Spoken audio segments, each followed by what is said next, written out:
Sean todos bienvenidos a nuestra comunidad de relatos de terror.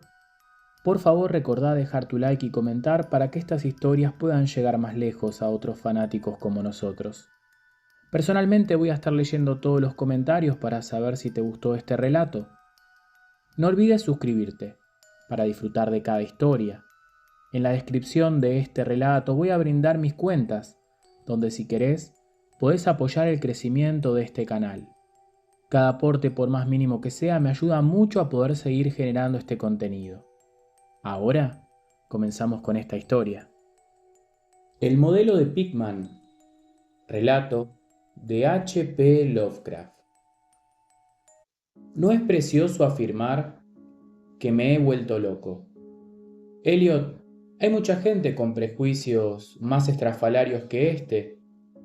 ¿Por qué no te ríes del abuelo de Oliver, por ejemplo, que nunca se ha subido a un vehículo a motor? Si no puedo soportar ese maldito ferrocarril metropolitano, eso es cosa mía.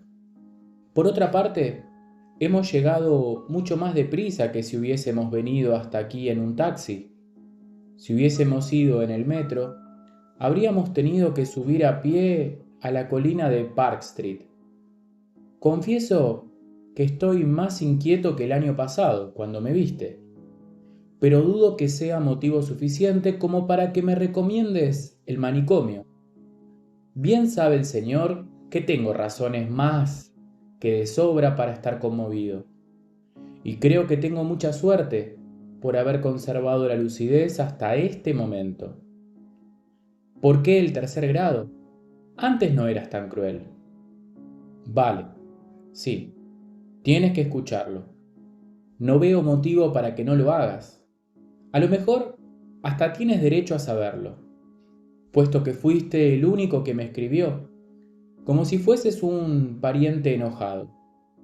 Cuando supiste que yo ya no iba por Art Club y que me había distanciado de Pickman, ahora que él ya no está, a veces me doy una vuelta por el club. Pero mis nervios no son ya los de antaño. No tengo ni la más remota idea de qué ha sido de Pickman y tampoco me gusta conjeturar. Pudiste sospechar que yo sabía algo importante cuando me alejé de él, y por este mismo motivo me niego a pensar a dónde habrá ido. Dejemos que la policía investigue lo que pueda. No creo que pueda hacer mucho, si tenemos en cuenta que sigue sin saberse nada sobre la casa que arrendó en North End a nombre de un tal Peters. Tampoco estoy muy seguro de que yo mismo fuese capaz de volver a dar con ella, ni siquiera de que tenga intención de ir a encontrarla, aunque sea a plena luz del día. Sí, creo que sé para qué la alquiló. Sobre esto sí que puedo hablarte. Así sabrás mucho antes de que haya terminado. El motivo por el cual no acudo a la policía me obligarían a que lo llevara allí, y lo cierto es que no podría volver a esa casa aunque me supiese el camino. Bueno, por eso mismo no puedo ir en metro ni bajar a ningún sótano o bodega, y esto también te provocará risa. Me figuré que tú podrías entender que mi desapego hacia Pickman no se debió a los mismos absurdos motivos que produjeron la misma reacción en hombre como el Dr. Reid o Joe Minot o Rosworth. El arte que se ocupa de lo enfermizo no me interesa para nada, pero cuando alguien está dotado del genio que tenía Pickman, para mí ese es un honor conocerlo. Al margen de los derroteros que tomé su obra, Boston jamás ha tenido un pintor tan noble como Richard Upton Pickman. Yo lo dije desde el primer momento y lo sigo diciendo. También lo sostuve cuando presentó a aquel vampiro alimentándose. Según recordarás, Minot dejó de saludarlo por culpa de esa. Para crear obras como las de Pickman, hay que tener un profundo dominio del arte y una percepción no menos profunda del interior de la naturaleza. Cualquier ilustrador de portadas puede volcar sin ton ni son colores sobre un papel y anunciar que nos está brindando una pesadilla, un aquelarre o un retrato del diablo. Pero solo un gran artista puede alcanzar un resultado que nos impresione por su verosimilitud y que nos amedrente. Esto solo es posible porque un artista genuino puede reconocer la verdadera anatomía de lo terrible y la fisiología del miedo. Un artista así es el único que conoce la clase de líneas precisas que despiertan los instintos letales o los recuerdos de miedo que hemos heredado. Es el único capaz de seguir los contrastes preciosos de los colores y los efectos luminosos que incitan en su espectador el sentido adormecido de lo anormal. No tengo que explicarte por qué nos produce escalofríos un fusil, mientras que la portada de una revista de fantasmas solo nos provoca la hilaridad. Hay algo que sí son capaces de captar esos seres excepcionales, algo que se sitúa más allá de la vida y tiene la capacidad de transmitírnoslo aunque sea de una manera fugaz. Es el don que distingue a Gustav Dorn. También lo tiene Cindy Saim, Angrola de Chicago, y Pickman lo poseía en grado máximo, como nadie antes de él y como nadie lo tendrá de nuevo ni aunque lo desee el mismísimo Señor. Es mejor que no sepas lo que ven esos hombres. En la práctica artística se nota una gran diferencia entre las obras que captan estos seres esenciales arrancados de la naturaleza y los productos industriales que se fabrican en un estudio. Resumiendo, debería decir que el artista fanático en sentido estricto está dotado de una clase de visión que le permite captar motivos auténticos de un mundo espectral. Por eso obtiene unos resultados que están a años luz de las representaciones dulzonas de sueños.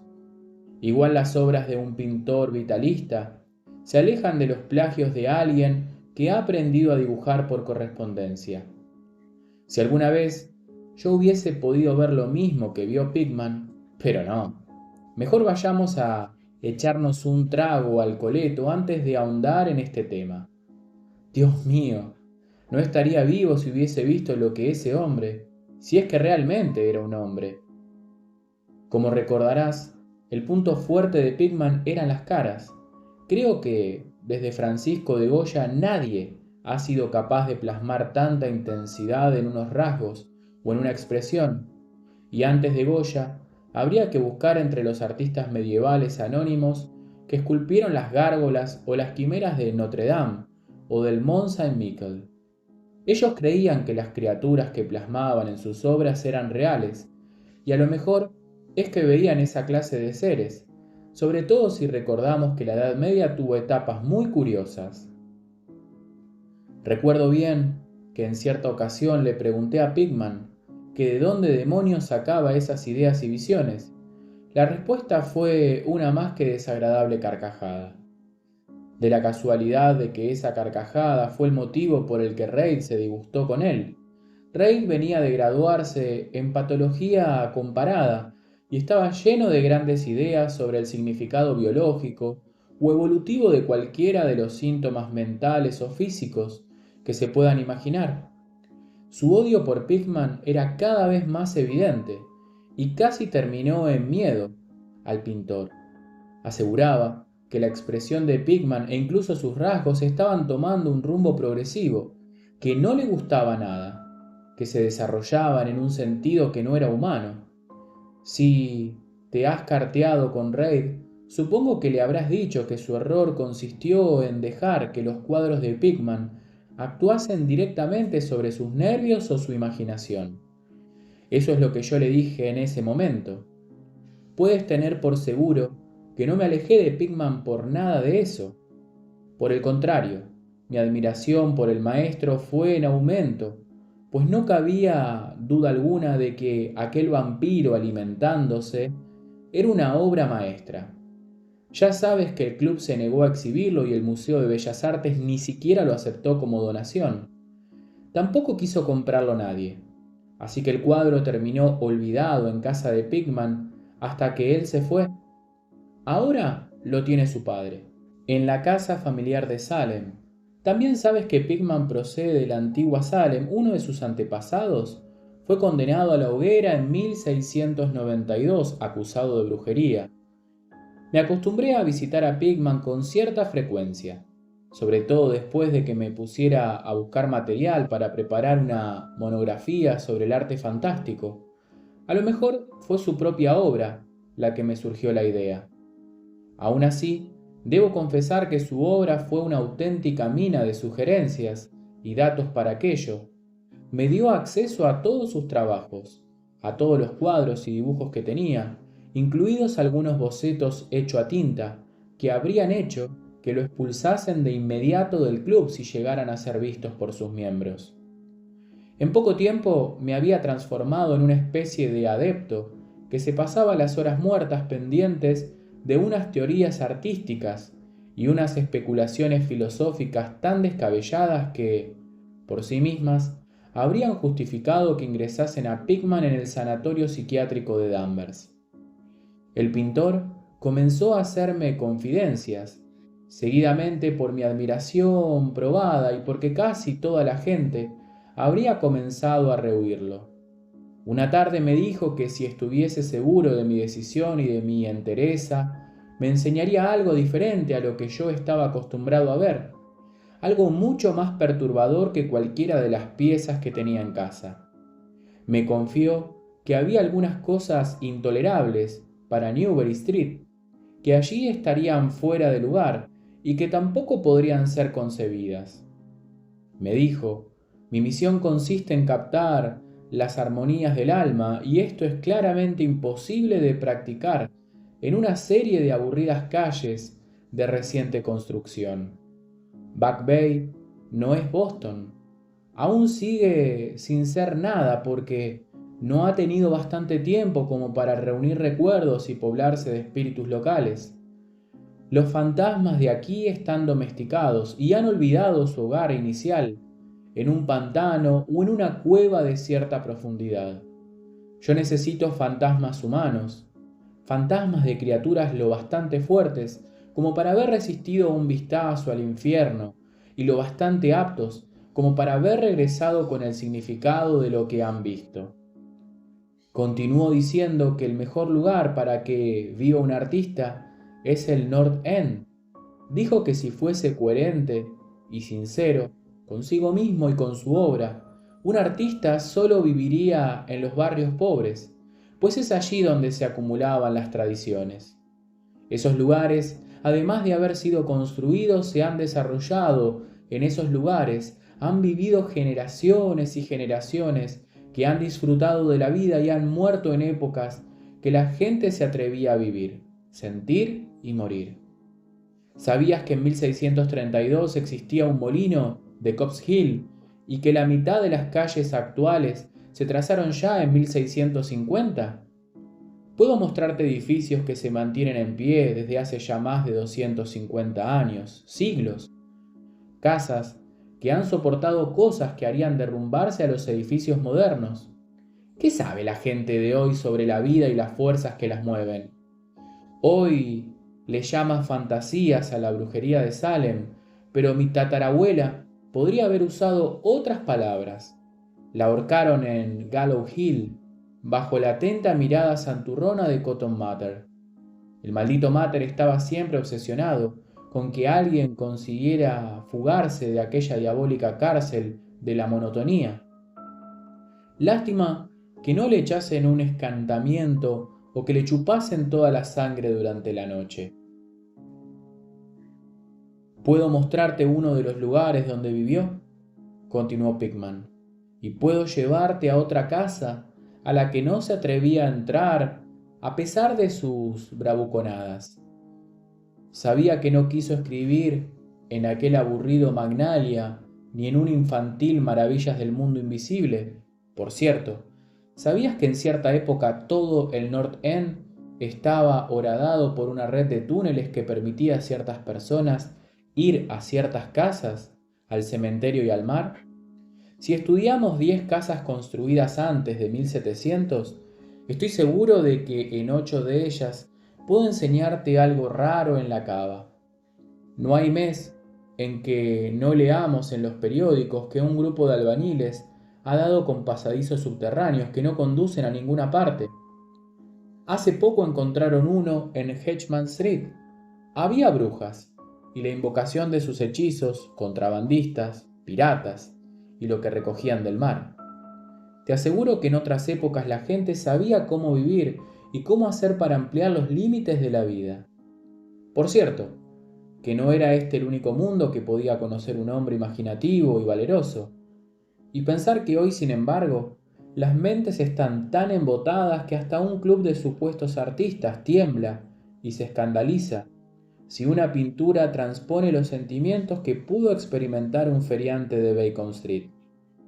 Afirmaba el pintor que el presente solo se salva por su propia estupidez, ya que lo incapacita para poder interrogar al pasado.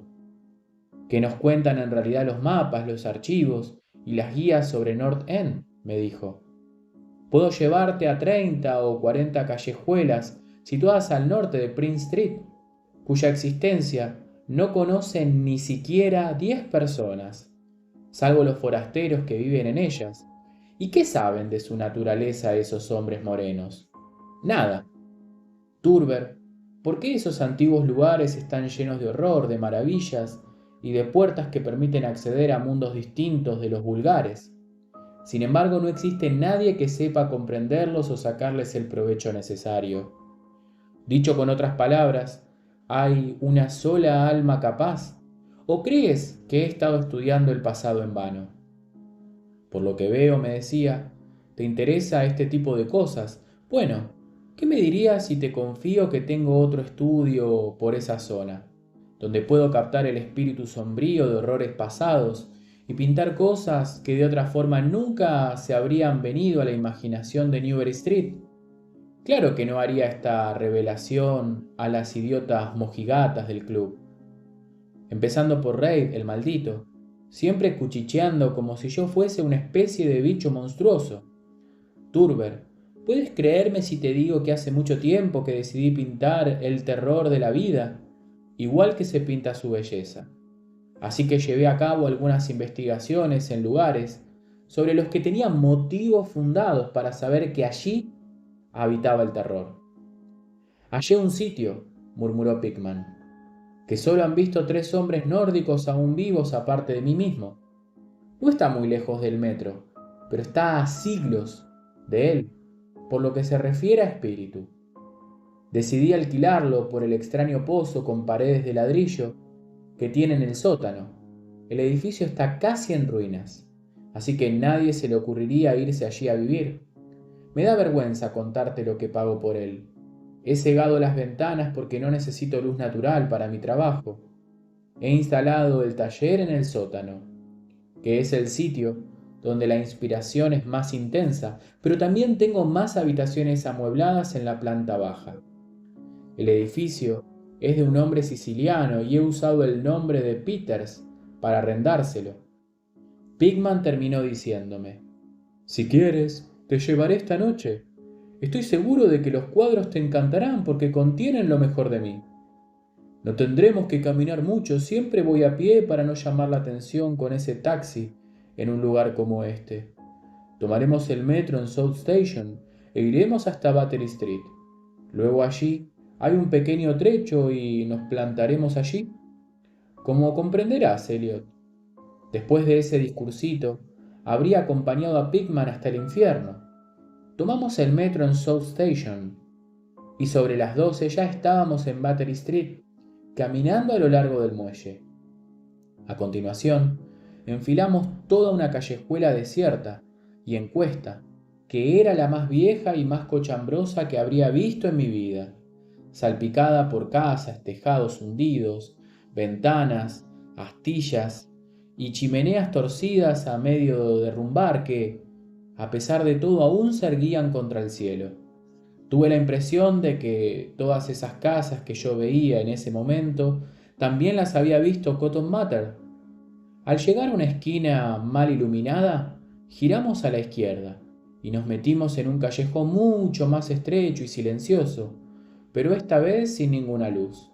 De pronto nos detuvimos y Pickman se sacó de algún lugar de sus ropas una linterna con la que proyectó un haz de luz que iluminó una puerta antediluviana de madera tan podrida que parecía imposible que se mantuviese todavía en pie. Pigman la abrió y me invitó a entrar a un vestíbulo vacío que conservaba aún los vestigios de lo que antaño fue un rico artesonado de roble. Como es natural, era simple, pero indicaba claramente de la época de Andros Phillips y la brujería. Luego me hizo franquear una puerta a la izquierda. Encendió un quinqué de petróleo y me invitó a que me pusiera cómodo, como si me encontrara en mi propia casa. Ya sabes, Elliot, que soy lo que llaman un tipo duro, pero te confieso que lo que me mostraron las paredes de aquella casa hizo que se me encogiese el alma y el estómago. Eran los cuadros de Pigman, los que no podía pintar y mucho menos exhibir en la Newbury Street. ¿Y qué puedo decirte? Será mejor que nos tomemos otro trago, porque lo necesito. Comprenderás que es inútil que intente describirte esos lienzos. ¿Cómo se puede describir el horror más terrible y herético, la más pestilente putrefacción moral con unas simples pinceladas de color trazadas sobre una tela? Esas obras carecían de la técnica sofisticada que se ve en Scene Design, o bien los paisajes o la vegetación cósmica que emplea Clark Aston Smith para infundir el terror, pero en general los contornos recogían los rasgos borrosos de antiguos cementerios, bosques tenebrosos, rocas colindantes con el mar, túneles de ladrillo, viejas habitaciones artesonadas o sencillas, criptas de mampostería. El escenario favorito era el cementerio de Copp's Hill, que seguramente no estaba muy lejos de donde nos hallábamos. La locura y la deformidad eran el rasgo principal de las figuras del primer plano porque, como ya sabes, en la pintura de Pigman predomina un tipo de retrato satánico. Las figuras no eran del todo humanas, sino que trataban de acercarse a distintos grados de lo humano. La mayoría de las criaturas, a duras penas bípedos, mostraban un aire canino. Me parece estar viéndolos, sus ocupaciones. No me pierdas que sea preciso. En general estaban alimentándose. No te diré en qué consistía su dieta. En ocasiones se congregaban en cementerios o pasadizos subterráneos, y a veces se peleaban por su presa, o mejor dicho, su querido botín. Pero sobre todo estaba esa maldita expresividad en la que Pigman sabía dotar a los rostros ciegos del macabro botín. En algunos cuadros esos seres saltaban a través de una ventana abierta hacia el corazón de la noche o anidaban en el pecho de algún durmiente para distraerse con su garganta. Una de las pinturas retrataba una jauría de estas asquerosas bestias aullando alrededor de una bruja, cuya fisonomía era notablemente parecida a la de los seres que estaban en torno a ella, empalada en Gallows Hill. Pero no creas que lo que me impresionó hasta la náusea fueron los temas de aquellos cuadros. Ya no soy ningún niño pequeño, y desde luego he visto cuadros como esos muchas veces. Fueron las caras, Elliot, unas caras que parecían escapar de la tela, como si las moviese un hálito vital.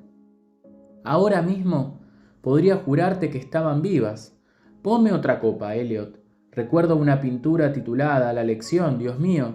¿Puedes imaginar a un grupo de seres de estos agazapados formando un semicírculo en un cementerio, ocupados en enseñarle a un niño a alimentarse como ellos? Me figuro que se trataría de los términos de algún intercambio. Seguro que conoces el viejo mito sobre las horribles situaciones que llevan a cabo las criaturas sobrenaturales, que dejen en las cunas a sus crías y se lleven a los niños que duermen. Los cuadros de Pigman mostraban lo que pasa con esos niños robados, cómo se desarrollan, y a partir de ese momento empecé a notar un horrible parecido entre los rostros de las figuras humanas y las no humanas. Pigman se dedicaba fundamentalmente a establecer con todo grado posible de morbosidad un siniestro vínculo evolutivo entre lo cabalmente humano y lo depravadamente inhumano. El origen de aquellas criaturas caninas eran los propios seres humanos.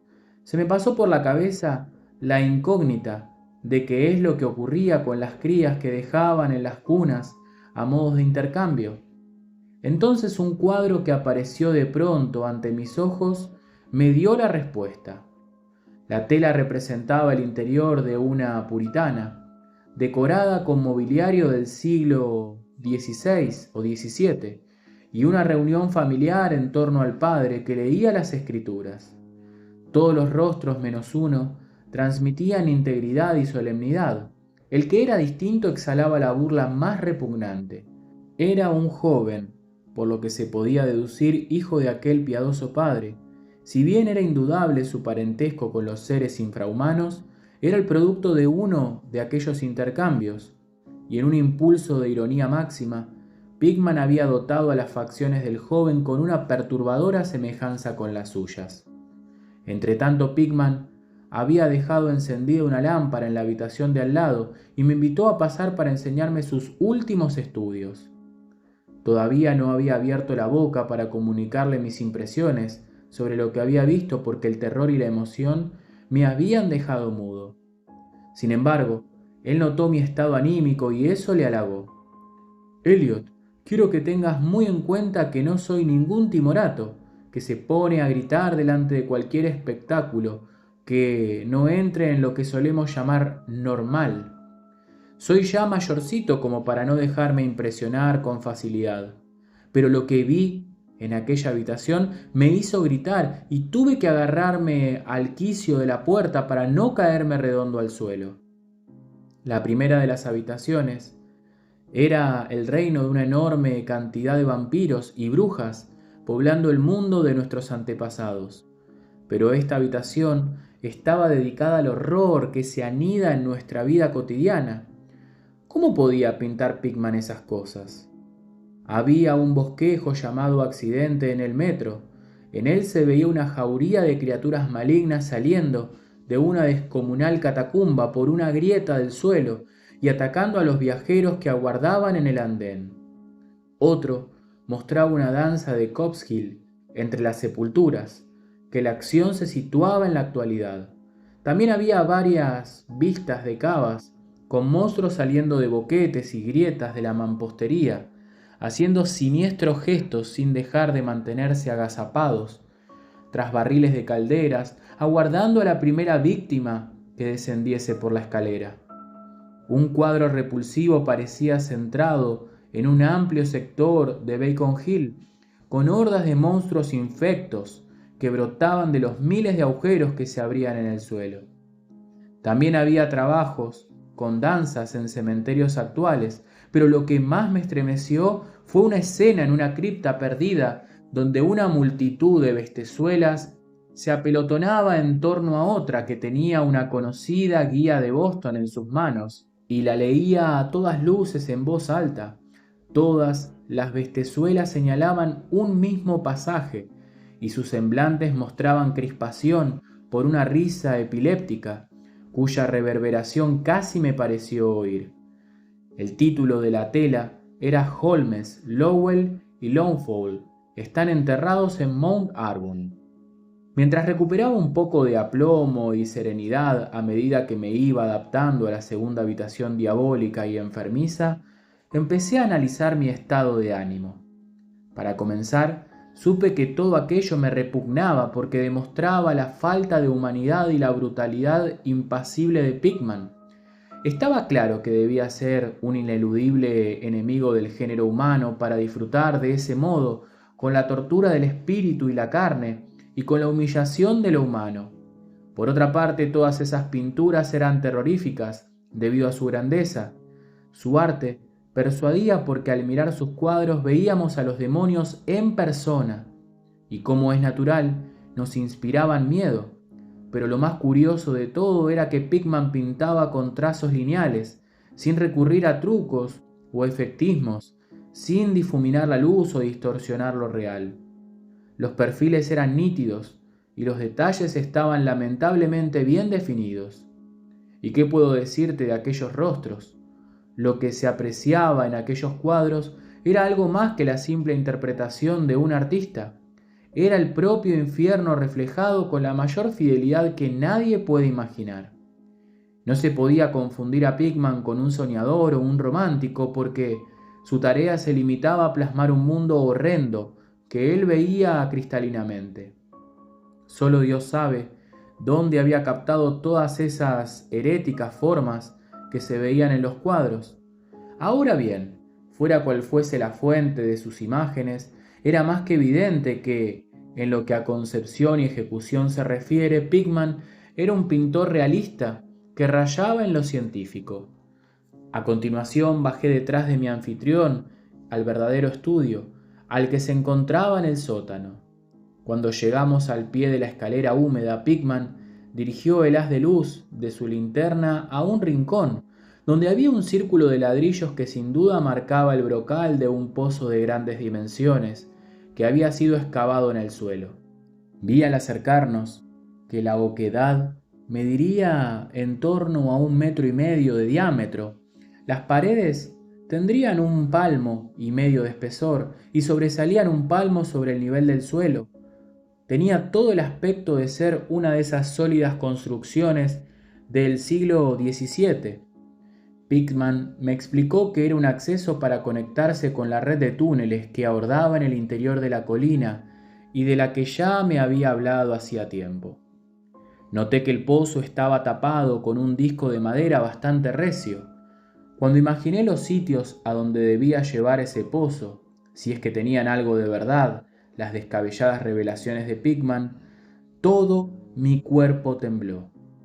Sin embargo, seguimos avanzando y mi anfitrión me hizo pasar a través de una carcomida puerta a una habitación bastante amplia, con el piso de tarima y equipada adecuadamente para hacer el estudio de un pintor.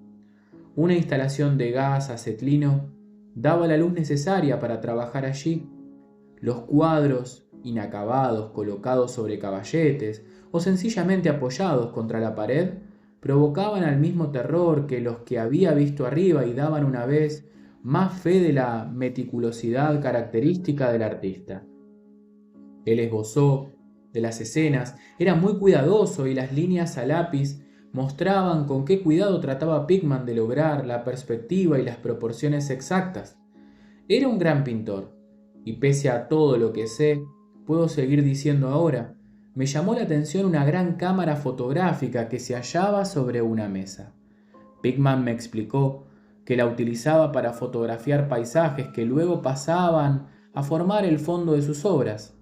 Con este método se ahorraba tener que cargar con todos sus bártulos, de aquí para allá, hasta dar con el paisaje adecuado. Según él, una fotografía era tan buena como paisaje a modelo real, y por eso recurría habitualmente a ellas. Había algo estremecedor en los repulsivos bocetos y en las monstruosidades sin terminar que se acurrucaban en cada rincón del estudio, pero cuando de repente Pickman descubrió una enorme tela puesta sobre un caballete, no pude reprimir un nuevo grito de horror, el segundo de aquella noche. Sus ecos reverberaron en todas y cada una de las oscuras bóvedas de aquella húmeda y salina bóveda, y tuve que hacer un gran esfuerzo para contenerme y no prorrumpir en carcajadas histéricas. Dios mío, a día de hoy sigo sin saber hasta qué punto me hallaba delante de una realidad o de una fantasía. El cuadro retrataba un gigantesco e indescriptible monstruo de ojos llameantes y enrojecidos. Sostenía con sus garras afiladas algo que había sido un hombre. Mordisqueaba su cabeza con el mismo deleite con que un niño roe una golosina. Estaba en cuclillas. Cuando lo mirabas tenías la atroz sensación de que en cualquier momento podía dejar su presa para saltar en búsqueda de otra golosina más sólida. Pese a todo lo que causaba una sensación de frío terror, no era en su rostro canino de orejas puntiagudas, tampoco sus ojos sanguinolientos, ni la nariz deforme, ni sus fauces de las cuales chorreaba una baba rosácea, ni las garras con escamas, ni la asquerosa pelambrera que le cubría el corpachón, ni los pies casi ungulados, aunque es verdad que cualquiera de esas características por sí solas podrían haber alterado un hombre que fuese de natural impresionante. Eliot lo que aturdía era su técnica, esa maldita, implacable y deshumanizada técnica. Hasta esa noche jamás había podido ver sobre un lienzo el ímpetu vital de una manera tan impíamente real. El monstruo estaba delante de nosotros. Miraba con ferocidad y roía con fruición, y supe que tan solo un cortísimo paréntesis en la vigencia de las leyes de la naturaleza había permitido que un hombre pintase una cosa semejante a aquella sin tener un modelo, y sin haber estado en ese mundo infrahumano que ningún mortal ha logrado ver sin haberle vendido su alma al diablo. Pegado sin ningún cuidado a una parte del lienzo, aún sin pintar, se veía un trozo de papel muy arrugado. Al principio creí que sería una de las fotografías que Pickman utilizaba para dibujar algún fondo tan horrendo como el motivo central del cuadro. Cuando iba a alisarlo para observarlo con atención, Pickman se sobresaltó de repente, y con gran violencia me di cuenta desde que mi grito provocó unos ecos imprevistos en aquel lobrego sótano. Mi anfitrión había actuado como si prestase mucha atención a cualquier posible ruido de respuesta. Ahora él también parecía presa del pánico, aunque a diferencia del que yo sentía, el suyo parecía más físico que espiritual. Se sacó un revólver del bolsillo y me recomendó mediante una seña que me mantuviese en silencio. Avanzó hacia el interior del sótano, cerró la puerta y me dijo a solas en aquel estudio.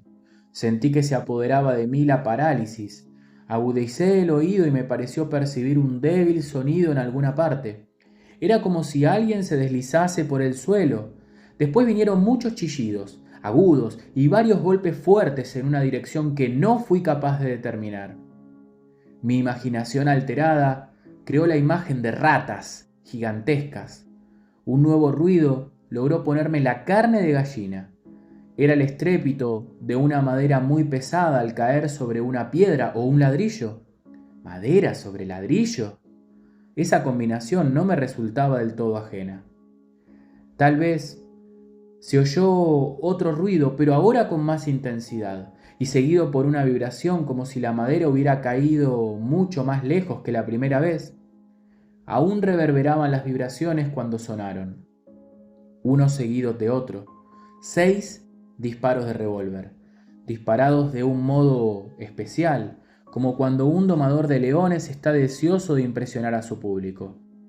Momentos después, la puerta se abrió y Pickman entró con su arma todavía humeante y maldiciendo a las ratas que pululaban por el viejo pozo. «El diablo sabe lo que comerán allí, Turber», gruñó con sarcasmo. «Esos túneles tan antiguos comunican con cementerios, antros de brujas y con el mar. Lo más seguro es que tus gritos los hayan excitado. Al fin y al cabo no hay que quejarse demasiado.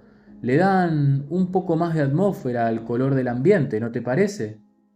Así terminó la aventura de aquella noche.